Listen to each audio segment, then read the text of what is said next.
বুধবারের ঝলমলে সকালে সবাইকে জানাই অনেক অনেক সুপ্রভাত। কেমন আছো সবাই বন্ধুরা? আশা করি সবাই খুব খুব ভালো আছো। পায়েলের পেজ আর পায়েল ক্রিয়েশনে সবাইকে জানাই অনেক অনেক স্বাগত।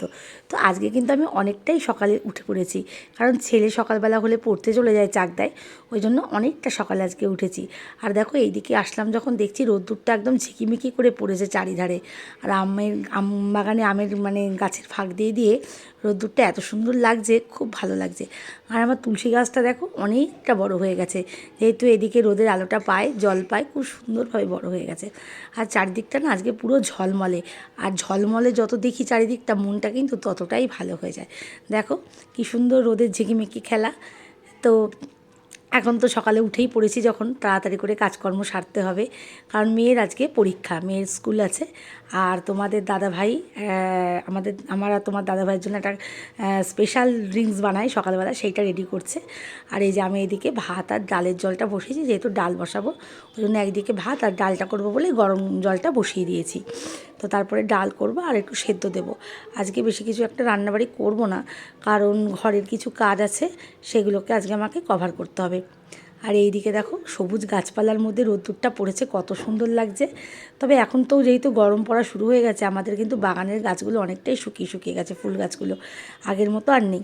তো এই যে আমাদের কিন্তু সকালের জল হেল ড্রিঙ্কস একদম রেডি, তোমাদের দাদাভাই রেডি করে ফেলেছে। এখন আগে দুজনে এটা খাবো, খেয়ে তারপরে বাদবাকি কাজকর্ম সারবো। আর মাঠেও দেখো কি সুন্দর, মাঠটা না খুব সুন্দর করে পরিষ্কার করেছে, কি সুন্দর লাগছে না। আর এই যে তারপরেই কিন্তু আবার আরেকটা রয়েছে খাবার, সেটা হচ্ছে আমন্ড আর ছোলা। আর এই যে সকাল হলেই দুজনে তো একটু দুষ্টুমি আমরা করি দুজনে, যেহেতু এক্ষুনি দোকানে বেরিয়ে যাবে, ওই জন্য আর তো পাবো না প্রায় 3-4 ঘন্টা, ওই জন্য যতটুকু সময় পাই ওর কাছে থাকারই চেষ্টা করি। আর এই যে তারপরে আমার টুনি রানিকে কিন্তু একদম রেডি করে ফেলেছি, আমার রান্নাবাড়িও হয়ে গেছে। আর এই যে টুনি রানি রেডি, আর ছেলে কিন্তু চলে এসছে পড়ে। এখন ছেলে মেয়েকে নিয়ে চলে যাবে স্কুলে। আর এই যে স্কুলে যাবে কি দেখো, নাচ করতেই ব্যস্ত, সব সময় শুধু নাচ আর নাচ, নাচ আর নাচ। এই যে টাটা করছে আমাকে, তাও পেছন দিক দিয়ে। যাই হোক, মেয়ে রওনা দেওয়ার পরে আমি কিন্তু আমার যে যেটা না হলে আমি বাজবো না, আমার নিঃশ্বাস নেওয়ার জিনিস গান। তোমরা তো জানোই আমি গান কতটা ভালোবাসি। তো গান চালিয়ে নিয়ে এইবার কিন্তু ঘরবাড়ির কাজগুলো আমি অনেকটাই করে ফেলেছি।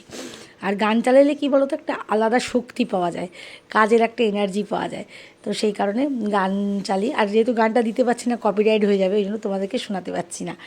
তো যাই হোক, এই যে দেখাই সব কিন্তু ঘরের কাজ সব কমপ্লিট করে ফেলেছি। আজকে কিছু ঘরে কাজ ছিল, সেই জন্য বেশি কিছু রান্নাবাড়ি করিনি। ডাল করেছিলাম, পেঁপে আলু সেদ্ধ, ভাত, আর একটু পেঁয়াজ ভাজা করেছিলাম। আর দুপুরবেলায় তোমাদের দাদাভাই বলেছে আর এসে ডিমের মামলেট করবে, ওই ডিমের মামলেটটা কিন্তু খুব ভালো করে। আর এই যে দেখো আমার গাছের ফুল দিয়ে ঠাকুরকে কিন্তু আমার পুজো দেওয়া কমপ্লিট। আর তারপরে স্নান টানও আমার হয়ে গেছে, তোমাদের দাদাভাই বাড়ি চলে এসছে, ছেলে বাড়ি চলে এসছে, ছেলে তো বাড়ি ছিলই, মেয়ে অবশ্য এখনও স্কুলে মেয়ে আসেনি। আর এই যে আমি স্নান করতে করতে তোমাদের দাদাভাই কিন্তু ডিমের মামলেটটা করে ফেলেছে, আর ওই ভাত বাড়ছে, আর তার সাথে ডাল, চিপস আর সেদ্ধ একটু আছে, এই দিয়ে আজকে আমাদের খাওয়া দাওয়া হয়ে যাবে। তো বিকেলবেলায় আবার একটা নতুন কাজে গেছিলাম, আমার এক দিদি আছে, দিদির আবদারে দিদিকে আমাকে ডেকেছিল যে একটু চুলটা বেঁধে দেওয়ার জন্য। তো এই ফার্স্ট টাইম দেখো আমি কারোর খোপা করেছি, খোপাটা কেমন হয়েছে কিন্তু অবশ্যই বলো। আমার কিন্তু ভীষণ আনন্দ হচ্ছিলো যে দিদি আমাকে ডেকেছে খোপাটা বেঁধে দেওয়ার জন্য। তো তারপরে বাড়ি চলে আসলাম, দিয়ে সন্ধ্যেটা দিয়েই অবশ্য গেছিলাম। তো বাড়ি এসে এই যে এখন মেয়েকে একটু খেতে দিয়েছি, মেয়ে খাবে, খাওয়ানোর পর কিন্তু মেয়েকে নিয়ে পড়তে বসাবো। আর ছেলে তো আজকে কম্পিউটার ছিল, বিকেলবেলায় কম্পিউটার ক্লাস করেছে। আর এই যে দেখো সেই জামা কাপড়গুলো আমি এখনও আলমারিতে তুলতে পারিনি, আলমারিটা না একটুও খোলার সময় পাচ্ছি না। তো যাই হোক, সন্ধে দেওয়া তো দিয়েই আমি মেয়েকে খেতে টেতে দিয়ে দিয়েছি, এখন মেয়েকে পড়াবো। আর চারিধারটা দেখো আবার সব কিছু যা যা গোছালো ছিল সব কিন্তু গুছিয়ে ফেলেছি। আর চারিধার পরিষ্কার পরিচ্ছন্ন রাখলে না দেখতেও কতটা ভালো লাগে বলো বন্ধুরা। সে ঘর বাড়ি যেমনই হোক না কেন, ভাঙাই হোক আর অট্টালিকাই হোক, যাই হোক যেমনই হোক, পরিষ্কার পরিচ্ছন্ন গোছানো থাকলে মনটাও কত ভালো হয়ে যায়।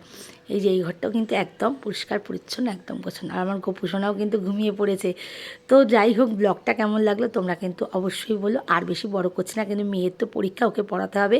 ভালো লাগলে লাইক কমেন্ট শেয়ার করো। চলো, গুড নাইট, টাটা।